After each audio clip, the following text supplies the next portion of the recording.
नमस्कार दोस्तों, स्वागत है आपका हमारे चैनल पढ़ाकू पाठशाला में। दोस्तों, आज हम कवर करेंगे बुद्ध धर्म के बारे में। आज हम परीक्षा की दृष्टि से बुद्ध धर्म के बारे में सारी चीज़ें कवर करने की कोशिश करेंगे। ये वीडियो थोड़ी लंबी होगी लेकिन काफ़ी परीक्षा उपयोगी है, क्योंकि आप यूपीपीसीएस या फिर एमपीपीसीएस, बीपीएससी, यूपीएससी किसी भी एग्ज़ाम को उठाकर देख लें, आपसे बुद्ध धर्म से क्वेश्चन 100% पूछा जाता है। और काफ़ी पिछली बार आप अगर 2020 का यूपीएससी का एग्ज़ाम देखेंगे तो 2 क्वेश्चंस वर देयर, 2 क्वेश्चन आपसे पूछे गए थे और काफ़ी इंपॉर्टेंट क्वेश्चन थे, डीप क्वेश्चन थे काफ़ी। तो आज हम कवर करने की कोशिश करेंगे सारा कुछ, ऑल अबाउट बुद्धिज़्म। बुद्धिज़्म के बारे में सबसे पहले हम जानते हैं, इसकी स्थापना जो है गौतम बुद्ध ने की थी, ये बात सब जानते हैं। और इसका जो अन्य नाम था, ये क्वेश्चन बन सकता है, ध्यान दीजिएगा, आर्य धर्म। इसको आर्य धर्म भी बोला जाता था, आर्य रिलीजन, और ये नाम इसको गौतम बुद्ध ने स्वयं दिया था। गौतम बुद्ध के बारे में हम जानते हैं, तो इनका जन्म 563 बीसी में हुआ था, 563 बीसी। गौतम बुद्ध के जन्म का साक्ष्य कहाँ से मिलता है हमें? गौतम बुद्ध के जन्म का साक्ष्य हमें मिलता है अशोका, जो अशोक महान थे, उनके रुम्मिनदेई अभिलेख, जो कि नेपाल में है। रुम्मिनदेई अभिलेख याद रखिएगा, इंस्क्रिप्शन, उससे हमें इसका साक्ष्य मिलता है। स्थान क्या था? लुम्बिनी, जो अभी नेपाल और भारत के बॉर्डर पर है। इनके बचपन का नाम सिद्धार्थ था। पिता शुद्धोधन थे और शुद्धोधन शाक्य गण के प्रधान थे। देखिए, प्राचीन काल में भी गणराज्य होते थे महाजनपदा पीरियड में, तो वहाँ पर शाक्य गण के प्रधान थे कपिलवस्तु के। कपिलवस्तु की करंट लोकेशन क्या है? जिला बस्ती पीपरहवा। पीपरहवा एक गांव है, वहाँ पे कपिलवस्तु जो है आज मौजूद है। ये शाक्यगण हमेशा याद रखिएगा, इससे क्वेश्चन आता है। जो वनडे एग्जाम होते हैं एसएससी, यूपी ट्रिपल एससी, उसमें ये क्वेश्चन आ सकता है। माता जो थी महामाया देवी थी, जो इनके जन्म के 7वें दिन ही उनकी मृत्यु हो गई थी। और वो कहाँ की थी? वो कोलिय गणराज्य की थी, जो कि अभी नेपाल में है। इनकी पत्नी यशोधरा थी, जो शाक्य कुल की थी, और उनका दूसरा नाम क्या था? कपिलाइनी। बुद्ध के जो जीवन था उसके 4 महत्वपूर्ण समय थे, 4 क्षण थे महत्वपूर्ण। वो क्षण कौन से थे? एक तो जन्म था, ज्ञान प्राप्ति थी, एक महापरिनिर्वाण था, और उससे पहले ही, ज्ञान प्राप्ति से पहले ही एक था महाविनिष्क्रमण, जो कि नहीं है, अभी मैं उसके बारे में कवर नहीं करूँगा।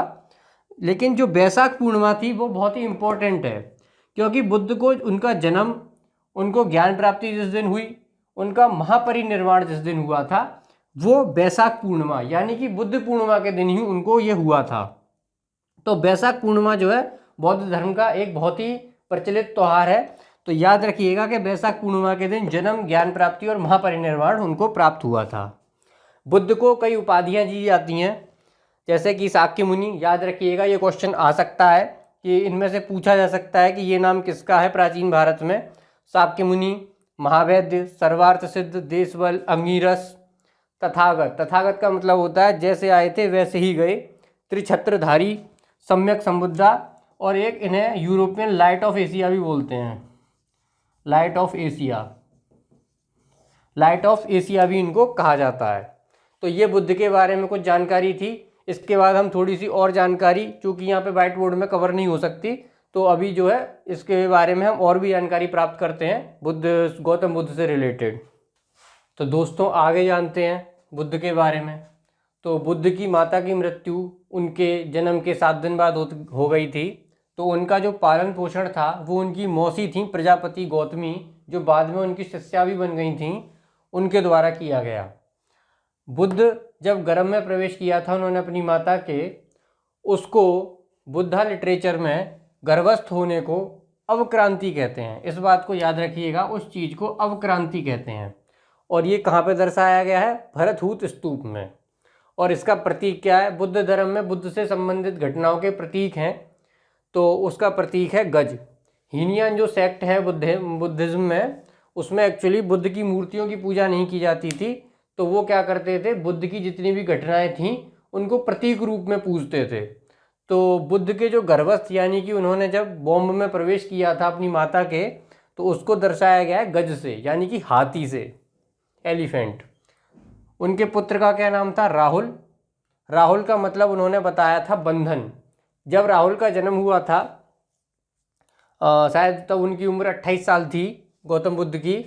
और राहुल के जन्म पर उन्होंने उसको बंधन कह के पुकारा था और उसे राहु कहा था, इसलिए उसका नाम राहुल रखा गया था। बुद्ध के जन्म का प्रतीक क्या है? कमल है। बुद्ध का जब जन्म हुआ था उसका प्रतीक है कमल। गृह त्याग, गृह त्याग से पहले एक बार बुद्ध जो है अपने जो सारथी थे उसके चन्ना, उसके साथ जो नगर भ्रमण पर निकले थे, वहाँ उन्होंने 4 चीज़ें देखी। उन 4 चीज़ों को वो देखकर वो काफ़ी ज़्यादा दुखित हुए थे। वो 4 चीज़ें थीं, एक वृद्ध आदमी, बीमार आदमी, एक अर्थी और एक सन्यासी। उसके बाद उन्होंने गृह त्याग का फैसला किया और गृह त्याग उन्होंने लिया 29 वर्ष की आयु में, जिसका प्रतीक चिन्ह बुद्ध धर्म में घोड़ा है यानी हॉर्स। और इस घटना को कहा गया महाभिनिष्क्रमण। और ये उन्होंने किस दिन किया था? आषाढ़ पूर्णिमा के दिन। और कहाँ से गृह त्याग कर कर, यानी कि वो कपिलवस्तु से कहाँ चले गए? वैशाली की ओर। और 29 वर्ष की आयु में किया था। देखिए बुद्ध की जो पूरे जीवन काल की 4 घटनाएं थीं, जन्म, और आपका महाविनिष्क्रमण, ज्ञान प्राप्ति, महापरिनिर्वाण। तो उसमें से जो है बाकी 3 चीज़ें जो थी महाविनिष्क्रमण को छोड़कर वो सभी की सभी वैशाख पूर्णिमा को हुई थी, लेकिन जो उनका गृह त्याग था वो आषाढ़ पूर्णिमा के दिन हुआ था। गृह त्याग के बाद उन्होंने सांख्य दर्शन की जो शिक्षा ली थी वो आलार कलाम से ली थी। उनके गुरु कौन थे? आलार कलाम। ज्ञान प्राप्ति के लिए उन्होंने तप किया उरुवेला में, जो गया के पास है, और आज उस उरुवेला को बोध गया के नाम से जानते हैं। निरंजना नदी के तट पर, नदी को याद रखिएगा, और पीपल वृक्ष के नीचे, वृक्ष को याद रखिएगा। और इसका प्रतीक क्या है बुद्ध धर्म में? वो है पीपल। तो पीपल वृक्ष के नीचे निरंजना नदी के तट पर 35 वर्ष की आयु में बोध गया में, जैसे प्राचीन काल में उरुवेला कहते थे, बुद्ध के ज्ञान प्राप्ति से पहले उनको ज्ञान की प्राप्ति हुई और वो तब गौतम बुद्ध यानी कि बुद्ध कहलाए। और इस घटना को मार विजय बोला जाता है, याद रखिएगा। ये उनके साथ जो घटना हुई थी मार विजय। मार विजय का मतलब होता है उन्होंने अपनी सब प्रकार की जो उनकी डिजायर्स थी उनको ख़त्म कर दिया था। और किस तरीके से ख़त्म किया था, किस दशा में उन्होंने शो किया था? ये भूमि स्पर्श मुद्रा में। भूमि स्पर्श मुद्रा में वो एक हाथ से जो है भूमि को स्पर्श करते हैं, यानी कि पृथ्वी को साक्षी मानते हुए वो ये बोलते हैं कि उन्होंने सारी डिजायर्स को ख़त्म कर दिया था और ज्ञान प्राप्ति उनको हो गई थी। आइए अब आगे देखते हैं। तो बुद्ध का एक और जीवन काल का महत्वपूर्ण क्षण था धर्मचक्र प्रवर्तन, जिसे चक्र के द्वारा दिखाया गया है। उसमें परीक्षा उपयोगी 3 महत्वपूर्ण तथ्य ये हैं कि जो पहला धर्मचक्र प्रवर्तन था, याद रखिए बुद्ध का पहला उपदेश वो उन्होंने कहाँ दिया था? सारनाथ में। यहाँ उन्होंने 5 ब्राह्मणों को हीनयान का उपदेश दिया था। और ये 5 ब्राह्मण वही थे जो शुरू में बुद्ध के संग तपस्या कर रहे थे। उन्हीं को सारनाथ में गौतम बुद्ध ने पहला उपदेश दिया था, याद रखिएगा। इसका जो प्रतीक है वो चक्र है। दूसरा जो उपदेश था वो महायान से रिलेटेड है और वो गौतम बुद्ध ने दिया था गृद्धकूट पर्वत पे रत्नागिरी में। ये ललित विस्तार में लिखा हुआ है, बुद्ध धर्म की एक पुस्तक है।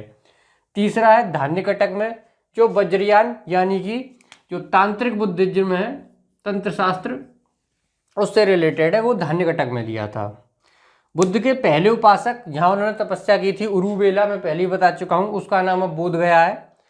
वहाँ पर उनके 2 उपासक बने, तपस्य और मलिक। उपासक वो होते हैं जो बुद्ध धर्म धारण करते हैं लेकिन प्रवज्या यानी कि गृह त्याग नहीं करते हैं, भिक्षु नहीं बनते हैं। बुद्ध धर्म के अनुयायी 2 तरह के होते हैं, एक उपासक और एक भिक्षु। भिक्षु पूर्णतः गृहस्थ जीवन को त्याग देते हैं, सभी तरह का त्याग करके संन्यास ले लेते हैं। और उपासक जो होते हैं वो गृहस्थ रहकर भी बुद्ध धर्म का पालन करते हैं। तो वो थे तपस्य और मलिक। ये कहाँ दिया हुआ है? ये महावज्ञ। महावज्ञ एक जो है पुस्तक है बौद्ध धर्म की, उसका एक पार्ट है महावज्ञ, वहाँ लिखा हुआ है ये। बुद्ध के समकालीन यानी कि कंटेम्प्रेरी राजा कौन थे?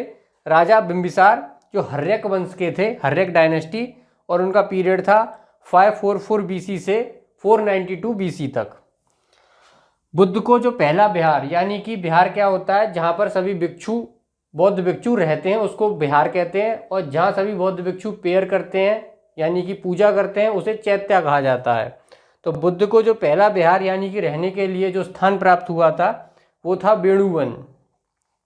बौद्ध धर्म की जो मूल भूमि होती है, जहाँ पे बौद्ध धर्म जन्मा, फैला, प्रचार हुआ उसका, वो उसको कहा जाता है मध्यमा जनपदा। याद रखिएगा, बौद्ध धर्म की जो भूमि है जहाँ बौद्ध धर्म फला फूला है उसको बोलते हैं मध्यमा जनपदा। अब आगे देखते हैं। तो दोस्तों, बौद्ध धर्म का जो सर्वाधिक प्रचार हुआ था, सर्वाधिक अनुयायी, सर्वाधिक प्रवचन बुद्ध ने कहाँ दिए थे? श्रावस्ती। श्रावस्ती कहाँ पे थी? कौशल राज्य में। बुद्ध के सर्वाधिक वर्षावास कहाँ हुए थे? यानी कि वो रेन में पहले जो है लोग जब बारिश का समय होता था तो एक जगह वर्षावास करते थे, तो वो उन्होंने किया था कौशल के श्रावस्ती में, सर्वाधिक उन्होंने अपने वर्षावास किए थे। कभी कभी क्वेश्चन आता है कि उनका जैतवन विहार कहाँ था? वो श्रावस्ती में था।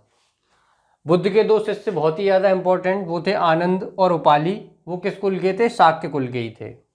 8 महास्थान, ये देखिए 8 महास्थान जो थे बुद्ध धर्म से, बुद्ध से संबंधित जो स्थान है, ये क्वेश्चन यूपीएससी में भी पूछा जा चुका है। उनको 8 महास्थान बोलते हैं। वो कौन कौन से थे? लुम्बिनी, जहाँ उनका जन्म हुआ था, जहाँ ज्ञान प्राप्ति हुई, बोध गया, जहाँ उन्होंने पहला उपदेश दिया, सारनाथ, जहाँ उनकी मृत्यु हुई, कुशीनगर, श्रावस्ती, जहाँ उन्होंने सर्वाधिक उपदेश दिए, जहाँ उन्होंने सर्वाधिक वर्षावास किए, वहाँ संकिसा जो फर्रुखाबाद डिस्ट्रिक्ट में है, राजगृह, और वैशाली। अंतिम वर्षावास बुद्ध ने कहाँ किया था? वैशाली में। अंतिम उपदेश किसे दिया था उन्होंने? सुभद्र को। सुभद्र एक 80 साल का बूढ़ा था, उसको उन्होंने अंतिम उपदेश दिया था।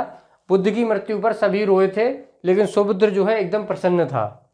अंतिम समय कहाँ पे गुजरा उनका? मल्लगढ़ राज्य में, पावापुरी में, जो मल्ल की राजधानी थी पावापुरी में, वहाँ इनका अंतिम समय गुजरा था, जहाँ इन्होंने सूअर का मांस ग्रहण किया था, शुकर मद्दप जिसे बोलते हैं पाली भाषा में। वहाँ उन्होंने उसे खाकर उनकी तबीयत खराब हो गई और उनको डायरिया हो गया था। तो उनकी मृत्यु जो है मल्लों की ही एक शहर था कुशीनगर, वहाँ पर उनकी मृत्यु हुई थी 483 बीसी में, बिफोर क्राइस्ट। और इस घटना को बौद्ध धर्म में बोलते हैं महापरिनिर्वाण, और इसका प्रतीक चिन्ह क्या है? स्तूप। तो हमने यहाँ से बुद्ध के बारे में जानकारी प्राप्त कर ली है। अब हम आगे देखते हैं बौद्ध धर्म के बारे में क्या क्या क्वेश्चन आपसे और ज़्यादा पूछे जा सकते हैं। तो दोस्तों आगे देखते हैं। आगे सबसे ज़्यादा इम्पोर्टेंट जो चीज़ है वो है कि गौतम बुद्ध के शिष्य कौन कौन थे। तो प्रमुख शिष्यों में थे, इनके नाम बस ध्यान रख लीजिएगा।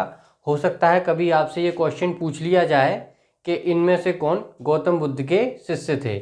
मैंने जो है इसमें इम्पोर्टेंट शिष्यों के नाम ही उनके जो है इसमें चूज़ किए हैं, जैसे महाकश्यप, महाकच्चायन, सारिपुत्र, आनंद, उपाली। सुभद्र ये इनका सबसे बूढ़ा शिष्य था, और अंतिम उपदेश जो है गौतम बुद्ध ने वो सुभद्र को दिया था। आनंद और उपाली, आनंद सूत पिटक और उपाली जो है विनय पिटक के लेखक थे। देवदत्त जीवक एक जो है बाल रोग विशेषज्ञ था और एक चिकित्सक था। जीवक को याद रखिएगा, ये क्वेश्चन आ सकता है। जीवक को बौद्ध संघ का आभूषण कहा जाता है, यानी ज्वेल ऑफ द बौद्ध संघ। और जो राजा थे, कौन कौन से राजा ने बुद्ध धर्म धारण किया था? वो थे शुद्धोधन, खुद जो है स्वयं गौतम बुद्ध के पिताजी, अजातशत्रु, बिम्बिसार, चंडप्रद्योत, प्रसेनजित और अशोक, कुमारगुप्त, कनिष्क, इन लोगों ने बौद्ध धर्म धारण किया था। स्त्रियां कौन कौन सी थी? इंपॉर्टेंट, प्रजापति गौतमी, उनकी मौसी जिन्होंने उनका लालन पालन किया था, यशोधरा उनकी स्वयं पत्नी, आम्रपाली, चिचा और वजीरा। बुद्ध की मृत्यु के बाद क्या हुआ? बुद्ध की मृत्यु के बाद उनके जो शरीर के हिस्से थे उनको 8 भागों में बांटा गया और 8 स्तूपों का निर्माण किया गया। 8 स्तूपों में से 7 स्तूप जो थे वो क्षत्रियों के हिस्से में गए और 1 स्तूप ब्राह्मणों के हिस्से में आया। इस क्षत्रिय में कई जो गणराज्य थे वो इसके दावेदार थे। जो मुख्य स्तूप है जहाँ उनकी मृत्यु हुई थी गौतम बुद्ध की, वहाँ बनाया गया, उस स्तूप का नाम था सालवन। ये कुशीनगर में है, यहीं उनकी मृत्यु हुई थी। अब आगे देखते हैं। तो दोस्तों आगे जो है वो है कि बुद्ध धर्म से संबंधित त्रिरत्न, याद रखिएगा आ सकता है एग्जाम में। तो त्रिरत्न कौन से हैं आपके? बुद्ध, खुद स्वयं बुद्ध, धम्म और संघ। संघ जो है वो एक प्रकार की गणतंत्रात्मक यानी कि रिपब्लिक, एक तरह का रिपब्लिक था। ये रिपब्लिक जो है सिस्टम था, प्रणाली थी। और ये किस पर आधारित थी? ये जो वैशाली जनपद था उसकी जो लिच्छवी गण के लोग थे, लिच्छवी गण के जो लोग थे, उनकी गणतंत्रात्मक प्रणाली पर आधारित थी संघ की प्रणाली। प्रथम भिक्षुणी यानी कि महिला भिक्षु कौन थी? पहली वो थी प्रजापति गौतमी। पहला भिक्षुणी संघ कौन सा था, कहाँ बना था? वैशाली में। अब देखते हैं शब्दावली।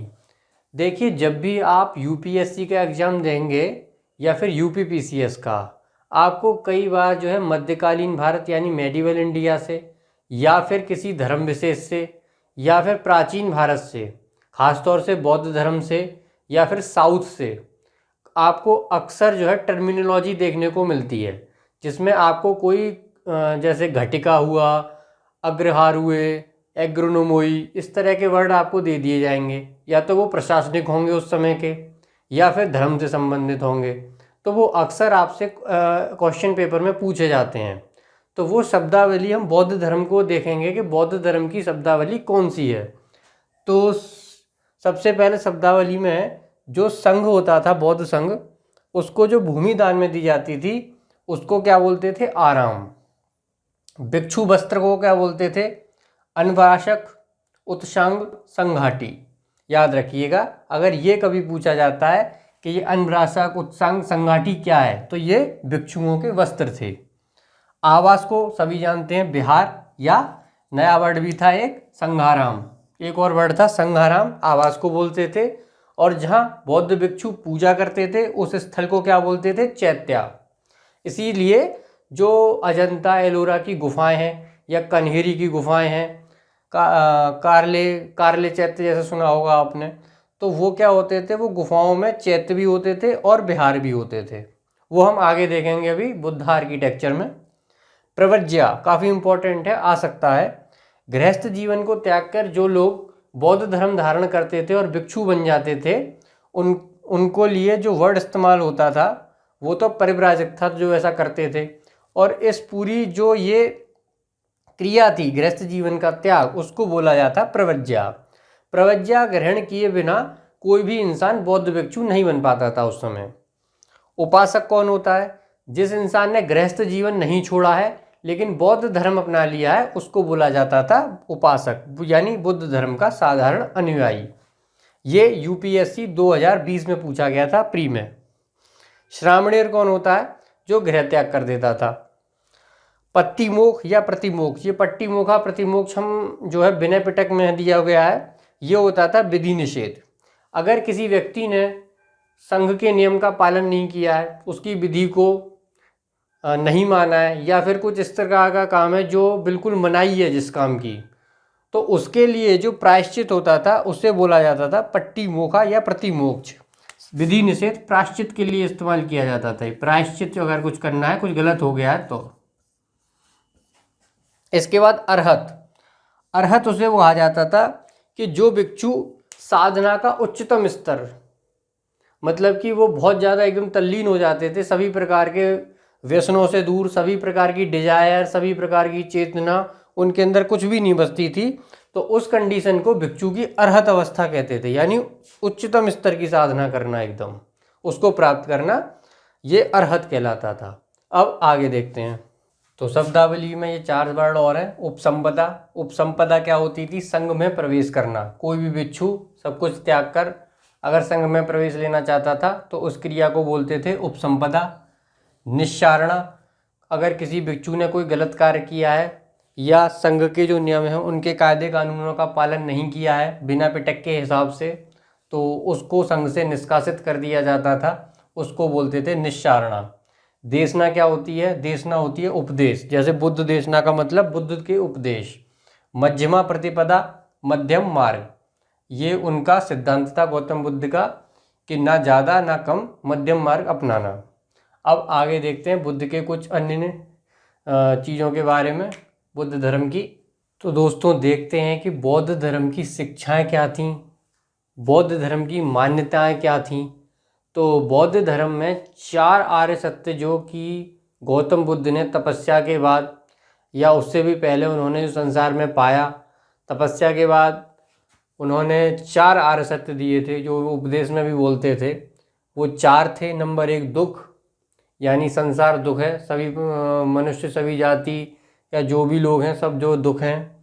दुख समुदाय, उसमें दुख का कारण बताया गया, उत्पत्ति बताई गई, दुख निरोध, दुख के कारण को किस प्रकार समाप्त करना है यानी कि, और दुख निरोधगामी प्रतिपदा, मतलब वो मार्ग कौन कौन से हो सकते हैं जिससे कि दुख को खत्म किया जा सकता है। तो दुख समुदाय में उन्होंने बताया था कि उसका कारण होता है अविद्या और तृष्णा। तृष्णा का मतलब होता है भव तृष्णा, यानी कि एक डिज़ायर। उत्पत्ति मूल जो उसकी थी, यानी कि दुख की उत्पत्ति का मूल क्या है। देखिए बड़ी हंसी की बात है, गीता में भी लिखा हुआ है कि कर्म करो फल की इच्छा मत करो। तो उसी प्रकार जो है उत्पत्ति मूल क्या है कि इंसान जब कर्म करता है तो वो सोचता है कि मुझे ये मिल जाए, मैं ये करूं तो ये मिल जाए। तो वो चीज़ बुद्ध धर्म में भी थी कि कर्म को जो है दुख का मूल कारण बताया गया है। जबकि जो बुद्ध धर्म था वो कर्मवाद की थ्योरी पर ही बेस्ड था। उसके बावजूद भी उसके लिए 12 निदान भी बताए गए। निदान इम्पोर्टेंट नहीं है, आप बस याद रख लीजिएगा कि टोटल निदान जो बताए थे वो 12 थे। और एक थ्योरी दी गई, याद रखिएगा ये क्वेश्चन आ सकता है कि प्रतीत समुत्पाद जो थ्योरी है, जो आगे जो एक बौद्ध प्रचारक भी हुए थे नागार्जुन, जिन्हें भारत का आइंस्टीन भी कहा जाता है, उन्होंने भी इसका यूज किया था। इसे इंग्लिश में बोलते हैं डिपेंडेंट ओरिजिनेशन, मतलब किसी की उत्पत्ति का कारण किसी और की उत्पत्ति की वजह से, मतलब एक कारण की वजह से दूसरा कारण होना, एक की उत्पत्ति की वजह से दूसरे की उत्पत्ति होना, यानी कि एक रिलेटिविटी होना उन दोनों के बीच में, उसे बोलते हैं प्रतीत समुत्पाद। यानी मेरी एक डिजायर है, उसकी वजह से मैं कुछ और काम कर रहा हूँ, यानी क्या हुआ, दूसरी चीज़ की उत्पत्ति हुई। तो डिपेंडेंट ओरिजिनेशन भी क्या होता है, दुख का कारण है। दुख निरोध गामिनी प्रतिपदा में उन्होंने 3 मार्ग दिए। प्रज्ञा का मतलब होता है बुद्धि या समझ, सील नैतिकता, और समाधि का मतलब आप सभी समझते हैं कि जब आप पे कुछ भी नहीं हो रहा है, दुखों का अंत भी नहीं हो रहा है, तो समाधि जो है एक लास्ट ऑप्शन बचती है। हालांकि ऐसा नहीं है, मजाक है। और अष्टांगिक मार्ग जो है कालांतर में, यानी कि आगे ये 3 जो उन्होंने रूट दिए थे, 3 मार्ग जो बताए थे उन्होंने दुख को हटाने के लिए, दुख निरोध गामिनी प्रतिपदा को 3 मार्ग बताए, वो आगे जाके अष्टांगिक यानी 8 मार्गों में वो चीज़ बट गई और ज़्यादा से एलेबोरेट किया गया। प्रज्ञा के अंदर आए सम्यक दृष्टि। सम्यक का मतलब होता है सही, सम्यक दृष्टि, सम्यक संकल्प, सम्यक वाणी।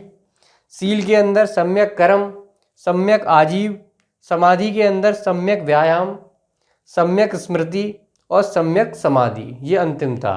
तो ये थे 4 आर्य सत्य बौद्ध धर्म के। क्वेश्चन आने की प्रोबेबिलिटी लगभग 60 से 70% यहाँ से आ सकता है। और प्रतीत समुत्पाद याद रखिएगा।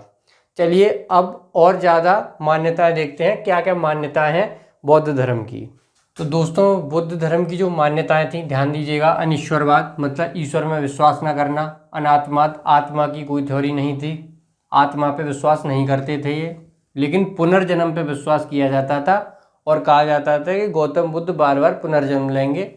अहिंसा, क्षणभंगवाद, इनका कहना था कि संसार जो है क्षणिक है, संसार जो है क्षण भर का है बस। कर्मवाद पे विश्वास रखते थे, अहिंसा, निर्वाण पे। और भिक्षुओं के लिए इन्होंने 10 सील, जो आपने सुना भी होगा, अहिंसा, अस्तेय, अपरिग्रह, चोरी ना करना, ये सब 10 सील थे भिक्षुओं के लिए। पंचशील उपासकों के लिए थे। उपासक जो साधारण गृहस्थ होते थे और बुद्ध धर्म के अनुयायी थे उनके लिए थे, वो 5 का पालन करते थे। और 10 सील का पालन जो करते थे वो भिक्षु करते थे। ये 10 सील और पंचशील इतने इंपॉर्टेंट नहीं है, क्या है ये अब नहीं आते, लेकिन हाँ ये इनकी मान्यता है, इनको याद रखिएगा। ये एसर्शन रीजन में यूज हो सकती हैं कहीं भी, खासतौर से यूपीपीसीएस के एग्जाम में, इन चीज़ों को ध्यान रखिएगा। चलिए अब आगे देखते हैं। तो दोस्तों बहुत ही ज़्यादा इम्पोर्टेंट टॉपिक अक्सर एग्जाम्स में पूछा जाता है, और वो है आपकी बौद्ध संगति, यानी कि बुद्धा की काउंसिल्स। जो कि बुद्ध के मृत्यु के बाद होना चालू हुई थी। देखिए, किसी भी धर्म का प्रणेता जब मर जाता है या उसकी मृत्यु हो जाती है तो अक्सर क्या होता है कि उस धर्म में कई तरह के जो है विवाद उत्पन्न हो जाते हैं, और उन विवादों को उत्पन्न के निर्मूलन के लिए या उनके सॉल्यूशन के लिए जो है बुद्ध संगतियाँ बुलाई गई थीं। प्राचीनतम साक्ष्य संगति का कहाँ मिलता है? चुल्लबग्ग से। चुल्लबग्ग एक ग्रंथ है बुद्ध साहित्य का ही। तो संगति पहली जो हुई थी, पहली संगति हुई थी बुद्ध के मरने के 4 महीने बाद 483 BC में। ये कहाँ संपन्न हुई थी? स्थान था राजगृह, याद रखिएगा। और गुफा का नाम एक बार एक एग्जाम में पूछा गया है, शायद वो UPPCS का ही एग्जाम था या BPSC था, मुझे पता नहीं। सप्तपर्णी गुफा में हुआ था। संरक्षक थे अजातशत्रु, अध्यक्ष महाकश्यप, याद रखिएगा। और विशेष क्या था इसमें? इसमें 500 लोग आए थे, इसलिए इसे पंचशतिका कहा गया था। और इसी ही संगति में यानी काउंसिल में आनंद के द्वारा, जो कि गौतम बुद्ध का शिष्य था, उसके द्वारा सूत्र पिटक लिखा गया, जिसमें कि बुद्ध की सारी फिलॉसफी और उपदेश हैं।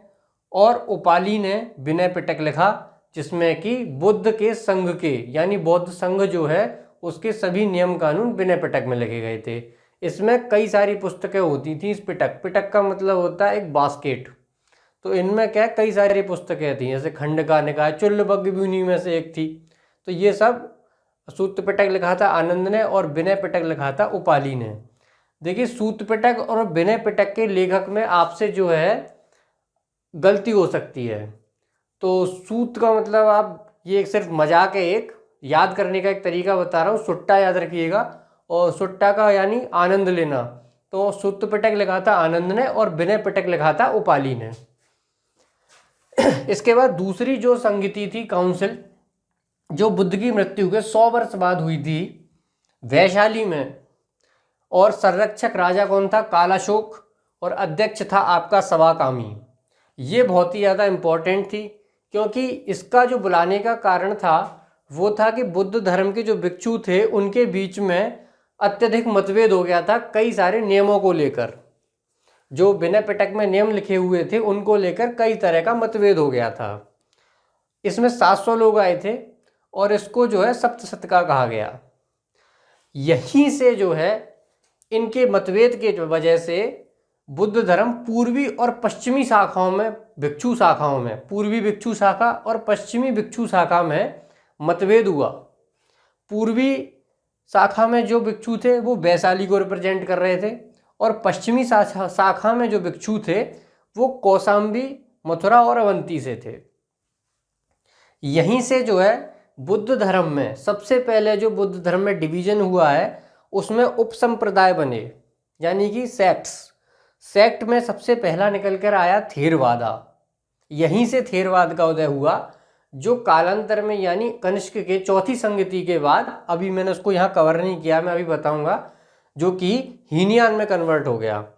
तो थेरवाद या फिर स्थविरवाद इसको कहा जाता है। याद रखिएगा, ये क्वेश्चन थेरवाद और महासांगिक का 2020 UPSC में पूछा गया है काफ़ी अच्छी तरीके से।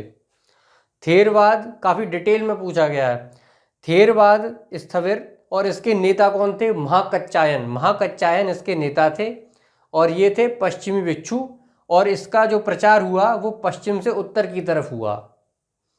दूसरा जो सेक्ट था वो था महासांघिक, जो आगे जाके महायान में बदला, और ये शाखा थी पूर्वी भिक्षुओं की जो परिवर्तनवादी थे, और ये दक्षिण की तरफ गया, और इसके नेता थे महाकश्यप। इसके बाद स्थविर, स्थविर इसको सर्वस्तिवादन भी बोला जाता है। इसकी शाखा याद रखिएगा, कभी भी पूछी जा सकती है कि जैतवनीय शाखा किससे रिलेटेड है, तो जैतवनीय और महाविहारवासी, ये इसकी शाखाएं हैं। महासांगिक की शाखाएं कौन सी हैं, इनको याद रखिएगा प्लीज, मैं आपसे कह रहा हूँ, ये पूछी जा सकती हैं। एक व्यवहारिक, इसमें सबसे ज़्यादा इम्पोर्टेंट जैतवनीय है, और इसमें सबसे ज़्यादा इम्पोर्टेंट लोकोत्तरवादी और वैपुल्यवाद है। ये याद रखिएगा, अब ये शाखाएं पूछी जा सकती हैं। थेरवाद को स्थविर भी बोला जाता है। सर्वस्तिवाद यानी कि सभी चीज़ों में सभी चीज़ों पे विश्वास रखते हैं ये वो। और महासांगिक ये जो है पूर्वी दक्षिणी है, परिवर्तनवादी है। इसको याद रखिएगा। थेरवाद आगे जाके हीनयान में बता और महासांगिक महायान में बता था चौथी संगति के बाद। एक व्यवहारिक, लोकोत्तरवादी, गोकुलिक। महासांगिक की शाखा हैं गोकुलिक, वैपुल्यवाद और सिद्धार्थिक। वैपुल्यवाद और सिद्धार्थिक जो है आंध्र प्रदेश में फैली थी, इनको विशेषकर याद रखिएगा। ये स्थविरवाद उत्तर से पश्चिम से उत्तर की तरफ गया था। महासांगिक का जो प्रचार हुआ था वो दक्षिण पूर्व से दक्षिण की ओर हुआ था।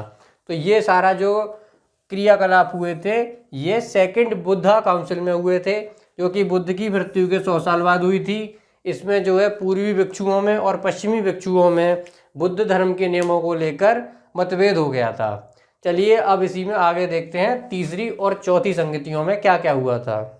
दोस्तों तीसरी जो संगति यानी काउंसिल हुई वो 247 BC में हुई, बिफोर क्राइस्ट, और स्थान था पाटलिपुत्र।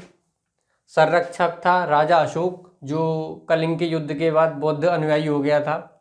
उसके बाद इसके अध्यक्ष थे मोगालीपुत्र तिष्य, जिन्होंने एक तीसरे पिटक, आपने पाली त्रिपिटक सुना होगा, बुद्धों का एक कैनोनिकल ग्रंथ है पाली त्रिपिटक, जिसमें आपके सूत पिटक जो आनंद ने लिखा था, विनय पिटक जो उपाली ने लिखा था, और तीसरा पिटक अभिधम्म पिटक था।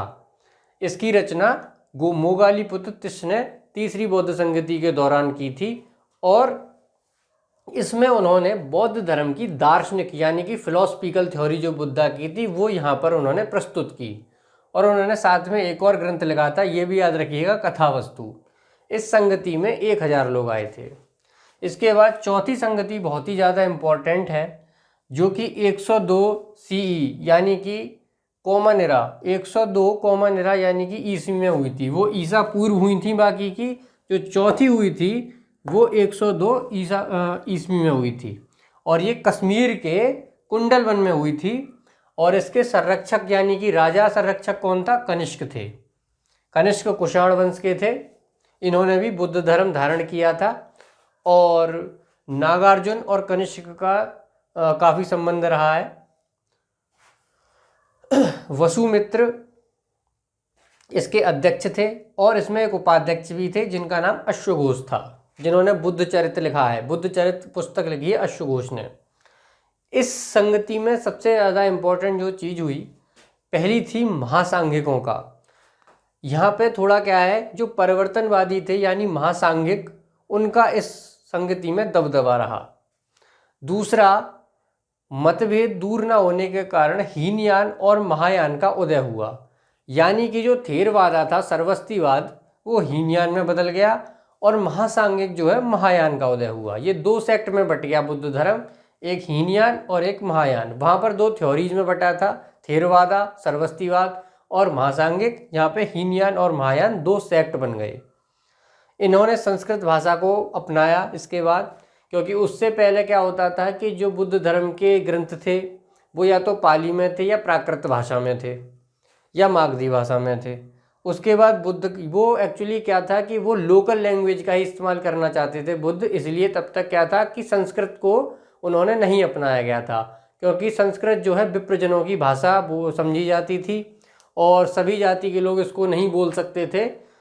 चूँकि बुद्ध धर्म में कोई भी जाति का आदमी आ सकता था, इसलिए बुद्ध चाहते थे कि वो प्राकृतिक भाषा में ही अपने या लोकल लैंग्वेज में ही अपने उपदेश दें। यहीं से बुद्ध का मानवीय पूज्य रूप यानी कि बुद्ध की मूर्ति की पूजा यहीं से चालू होती है, जो कि महासांघिकों ने चालू की थी महायान में। यहाँ मैं हीनयान के बारे में बता दूँ। हीनयान सर्वस्तिवाद पे था, इसका मतलब था सबकी सत्ता, और इसके प्रवर्तक थे राहुल भद्र।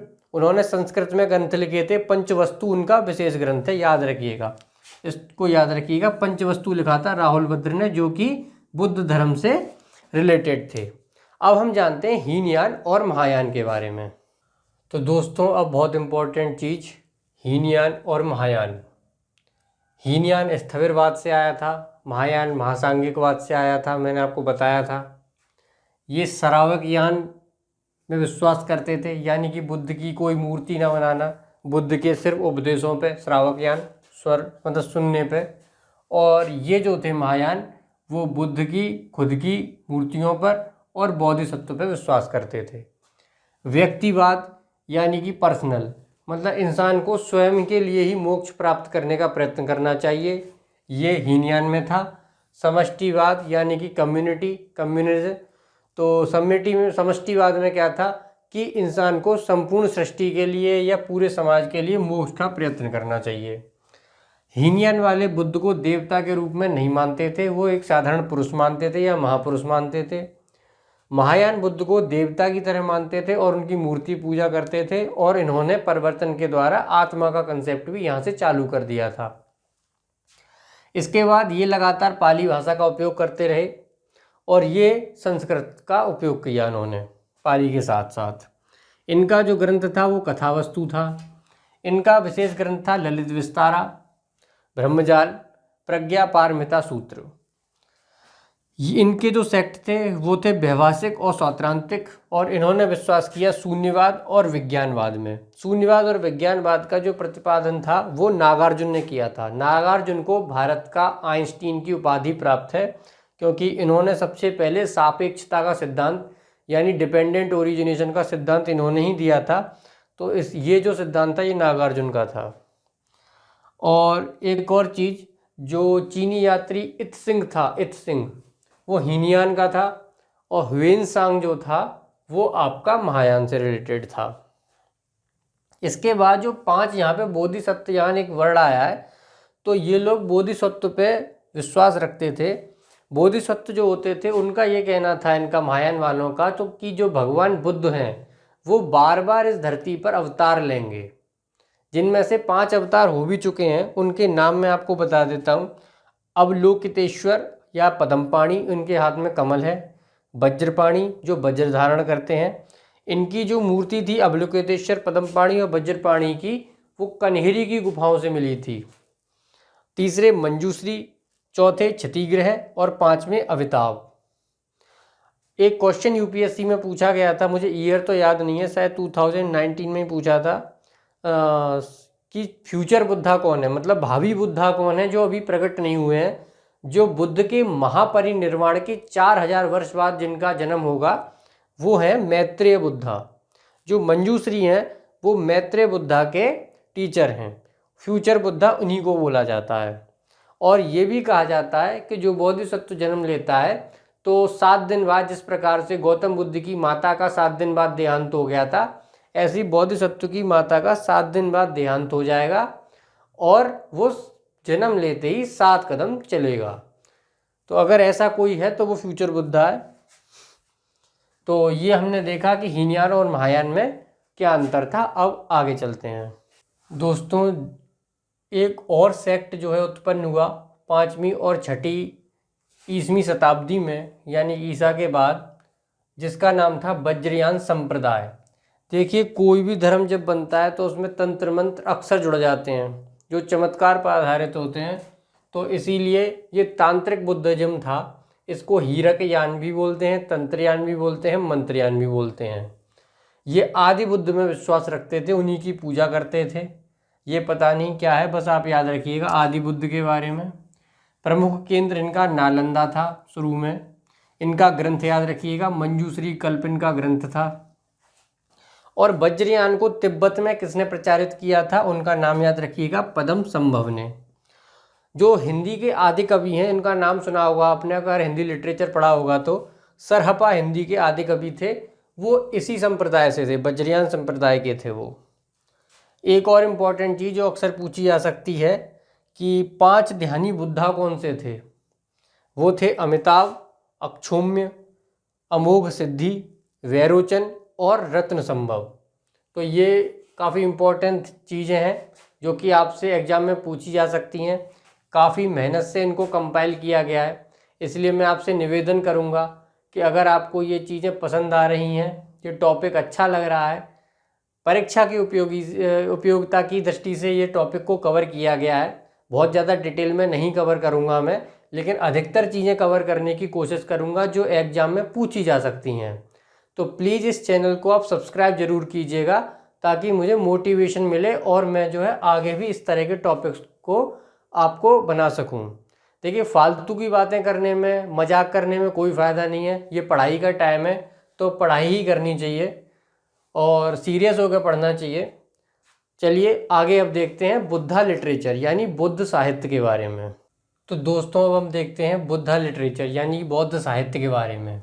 ये कैनोनिकल था। कैनोनिकल का मतलब विधि, यानी कि वैदिक जो था, यानी जिसमें बुद्ध धर्म के नियम दिए गए थे। वो 3 पिटक थे, मैंने पहले ही बताया था। पाली त्रिपिटक जिनका नाम था, पाली भाषा में थे ये। सूत पिटक, विनय पिटक, अभिधम्म पिटक, इनकी रचना मैं पहले ही वीडियो में बता चुका हूँ। अगर समझ में नहीं आई है तो आप वीडियो को रिवाइंड करके देख लीजिएगा। सूत पिटक जो थे उसमें बुद्ध की जितनी भी टीचिंग्स थीं या उपदेश थे उनके बारे में बताया था। और ये किसने लिखा था? मैंने पहले ही बताया था, आनंद ने। विनय पिटक को लिखा था उपाली ने, और अभिधम्म पिटक जो कि तीसरी बौद्ध संगति में आया था उसको आपके लिखा था मोगालीपुत्र तिष्य ने। सूत पिटक के कुछ भाग थे, इंपॉर्टेंट भाग, वो थे दीघ निकाय, संयुक्त निकाय, अंगुत्तर निकाय। अंगुत्तर निकाय जो बौद्ध ग्रंथ है उसी में जो है 16 महाजनपदों का पूरा विवरण दिया हुआ है। खुद्दक निकाय। विनय पिटक के भाग सूत्र विभंग, खंडका निकाय, परिवारा निकाय। अब देखते हैं जो नॉन कैनोनिकल है यानी कि अदर टेक्स्ट हैं, वो हैं आपके जातक, जातक कथाएं, दंत कथाएं, बुद्ध की जीवनी, बुद्ध के पुनर्जन्म, बुद्ध का अगला जन्म कब होगा, बोधिसत्व, उससे रिलेटेड हैं। ये ज़्यादातर जो है जितने भी हैं वो आपके महायान से रिलेटेड हैं। बुद्ध चरित्र जो है उसको अश्वघोष ने लिखा था। ललित विस्तारा महायान की एक बुक है और इसके ऑथर का नाम पता नहीं है। ये कंपाइलेशन है जिसमें बुद्ध की कई सारी स्टोरीज दी गई हैं उनके जन्म से लेके उनकी मृत्यु तक, और इसी के आधार पर ये बुद्ध की जीवनी की तरह है। अर्नोल्ड ने जो है लाइट ऑफ एशिया बुक लिखी थी। विशुद्धि मग हीनयान की बुक है जिसे बुद्धघोष ने लिखा था। माध्यमिक कारिका ये जो है बुक लिखी थी नागार्जुन ने। और मिलिंद पनो जो बुक है जिसमें नागार्जुन और मिनांडर का संबंध है, वो भी संवाद है यानी कि दोनों की डिबेट है, वो भी जो है बौद्ध ग्रंथ है एक। दीपवंश और महावंश, अगर कभी पूछा जाए कि श्रीलंका की सबसे पहले हिस्ट्री में श्रीलंका का नाम कहाँ आया था तो वो दीपवंश में आया था, जो कि पाली भाषा में लिखी गई थी। दीपवंश का मतलब होता है क्रॉनिकल ऑफ आइलैंड्स। और महावंश ये दोनों ही इसलिए लिखी गई थी, इनके ऑथर का नाम तो नहीं पता, लेकिन इसलिए लिखी गई थी ताकि श्रीलंका में बौद्ध का प्रचार किया जा सके। इसमें सम्राट अशोक के बारे में भी दिया गया है और अशोक ने अपनी पुत्री संघमित्रा को श्रीलंका में बौद्ध प्रचार के लिए भेजा था, उसके बारे में भी इसमें दिया हुआ है। श्रीलंका में जो प्रचार हुआ था वो दीपवंश और महावंश के द्वारा किया गया था और ये पुस्तकें वहीं पे रचित हुई थीं। इसके बाद कुछ इम्पोर्टेंट थिंग्स ये भी हैं कि एक आप वैसे आपको बता देता हूँ कि मध्यम मार्ग की जो परिकल्पना थी, यानी कि ना ज़्यादा कड़वा ना ज़्यादा मीठा, यानी कि बीच का रास्ते की जो परिकल्पना थी वो बौद्ध धर्म से ही आती है। इसके बाद कुछ और इम्पोर्टेंट चीज़ें देखते हैं बुद्ध धर्म के बारे में। अभी बुद्ध धर्म समाप्त नहीं हुआ है, मैंने सारा कुछ कवर किया हुआ है जो भी परीक्षा उपयोगी है। तो आइए अब मेनली हम देखते हैं बुद्धा आर्किटेक्चर के बारे में। बुद्धा का मतलब बुद्ध से रिलेटेड जो आर्किटेक्चर है, स्थापत्य कला या मूर्ति कला, उसके बारे में हम देखते हैं। अब दोस्तों स्थापत्य कला से पहले हम जानेंगे, बुद्धा आर्किटेक्चर से पहले हम बुद्ध की कुछ मुद्राओं के बारे में जानते हैं। ये क्वेश्चन पूछा जा सकता है। तो बुद्ध की कई मुद्राएं हैं, लेकिन मैंने कुछ इंपॉर्टेंट मुद्राओं को कवर यहाँ पे किया हुआ है। जैसे अभय मुद्रा। अभय मुद्रा का मतलब होता है अभय, नो भय, यानी कि नो फियर, यानी बुद्धा यहाँ पे प्रोटेक्टर की तरह पूजे जाते थे।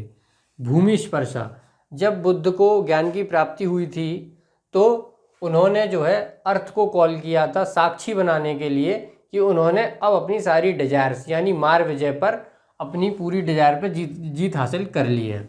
वर्धा मुद्रा यानी कंपैशनेट बुद्धा, दूसरों के प्रति कंपैशनेट थे बुद्धा। कर्णा, वज्र पद्मा। कर्णा का मतलब होता है वहाँ उन्होंने सारी नेगेटिविटी को त्याग देना, सारी नेगेटिविटी उन्होंने त्याग दी थी। ऐसे बुद्ध को कर्णा मुद्रा में दिखाया गया है। वज्र पद्मा मुद्रा, उत्तर बोधि मुद्रा और निर्वाणा। जो स्लीपिंग बुद्धा थे वो निर्वाणा में होते हैं, जैसे अफगानिस्तान में इनकी स्लीपिंग मूर्ति मिली हुई है वो निर्वाणा बुद्धा की है। तो ये इनकी मुद्रा याद रखिएगा, अभय मुद्रा, भूमि, वर्णा, करदा, वज्रपद्मा, उत्तरबोधि और निर्वाणा। ये इम्पोर्टेंट हो सकती हैं, शायद पूछी जा सकें आपसे। जैसे भूमि स्पर्श मुद्रा को जो है यूपीएससी ने 2013 में पूछा हुआ है। अब चलिए आगे देखते हैं। दोस्तों, बुद्धा के बारे में या बुद्धा आर्किटेक्चर के बारे में कोई डिस्कशन होता है तो सबसे पहले जो टर्म आता है दिमाग में वो होता है स्तूप। बुद्ध के महापरिनिर्वाण का जो सूचक था, यानी कि जो साइन था, वो था स्तूपास। सबसे ज़्यादा जो प्रसिद्ध स्तूपा है देश में वो मध्य प्रदेश का सांची स्तूप है, जो कि पूर्ण तरह से अभी भी जीवित है। और इसके जो पार्ट होते हैं उनको देख लीजिएगा।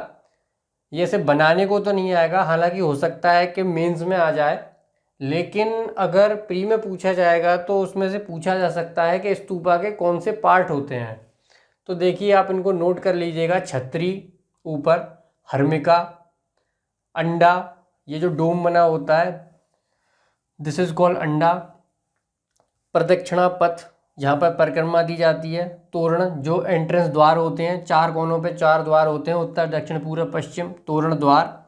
जो आगे की बाउंड्री होती है वेदिका, और अंदर की बाउंड्री को मेदी कहा जाता है। तो मेदी, वेदिका, तोरण, प्रदक्षिणा पथ, हिंदी में इंग्लिश में सेम नाम है इनके, अंडा, हर्मिका और छतरी। ये आपके स्तूपा के पार्ट होते हैं। स्तूपा जो है बुद्ध के लिए बनाए गए थे, बुद्ध को याद करने के लिए, और ये सभी उनके महापरिनिर्वाण के प्रतीक हैं। तो अब आगे देखते हैं बुद्ध की मूर्ति कला, यानी बुद्ध की मानवीय पूजा के लिए कौन से स्कूल्स डेवलप हुए थे, मतलब कितनी कलाएं डेवलप हुई थी जिनसे कि बुद्ध की मूर्ति कला के बारे में हम जानेंगे अभी। दोस्तों, बुद्धा की मूर्ति कला के 3 स्कूल फेमस थे, एक गांधारा, एक मथुरा और एक अमरावती। एक चौथा बेंगी भी था पर वो उतना फेमस नहीं था। तो सबसे पहले हम देखते हैं गांधार। उत्तर पश्चिम में कुषाणों के, सकाज के, पार्थियंस के, इनके प्रभाव से, ग्रीको रोमन्स के प्रभाव से क्या हुआ था, बुद्ध ने थोड़ा सा अपना जो बुद्ध की छवि थी वो थोड़ी सी ग्रीक गॉड्स, जो ग्रीक होते थे, उनकी तरह दिखने लगी थी, क्योंकि वो उसी तरह की मूर्ति कला को बनाते थे। तो उन्होंने बुद्ध को भी उसी रूप में दर्शाया है। क्या क्या इसकी खासियत थी, इसका जो आश्रय दिया था इस कला को, वो कुषाण वंश के कनिष्क के टाइम पे फली फूली थी। इसमें केवल बुद्ध की मूर्तियों को दर्शाया गया है। जैसे मथुरा में और अमरावती में यक्ष यक्षिणी, और चूंकि वो स्वदेशी थी, ये विदेशी थी, तो वहाँ पर क्या यक्ष यक्षिणी, गणेश और अन्य जो हिंदू देवी देवताएं थे उनकी भी जो है छवियों को दर्शाया गया था। उनकी छवि जो है बुद्ध की छवि से मिलती जुलती थी। लेकिन इस स्कूल में क्या था कि केवल बुद्ध को ही जो है दर्शाया गया था। ये ग्रीको रोमन थी, जिसे हेलेनिस्टिक भी बोलते हैं। इसमें वज्रपाणी की तुलना हरक्यूलिस से की गई है, तथा अन्य कोई जो था उसकी बुद्ध की तुलना अपोलो से की गई है। इस तरह से इनको जो ग्रीक गॉड्स थे उनसे उनकी तुलना की गई है। इसकी खासियत क्या थी, बुद्धा का लार्ज हेड था, फोरहेड यानी माथा लार्ज था। बेबी हेयर जो रोमन्स होते हैं या यूरोपियंस होते हैं उनके हेयर्स एकदम स्ट्रेट होते हैं, उसे बेबी हेयर बोलते हैं। सीटेड फॉर्म, ज़्यादातर इन्होंने खड़ी हुई मुद्रा में भी बुद्ध की मूर्तियां बनाई थी, लेकिन अधिकतर मूर्तियां इनकी किस प्रकार की थी, वो इनकी बैठे हुए बुद्ध की मूर्ति थी। ज़्यादातर इन्होंने अभय मुद्रा में और धर्म चक्र प्रवर्तन मुद्रा में और भूमि स्पर्श मुद्रा में बुद्ध की मूर्तियों को बनाया है। बुद्ध को दाढ़ी में दिखाया गया है, कम ऑर्नामेंट्स हैं, और इसमें जो इनकी वस्त्र थे उनमें भी जो ऑर्नामेंट्स वगैरह दिखाए जाते हैं या फिर उनमें किसी प्रकार की कढ़ाई वगैरह बुद्ध के किसी वस्त्र में नहीं दिखाई गई है।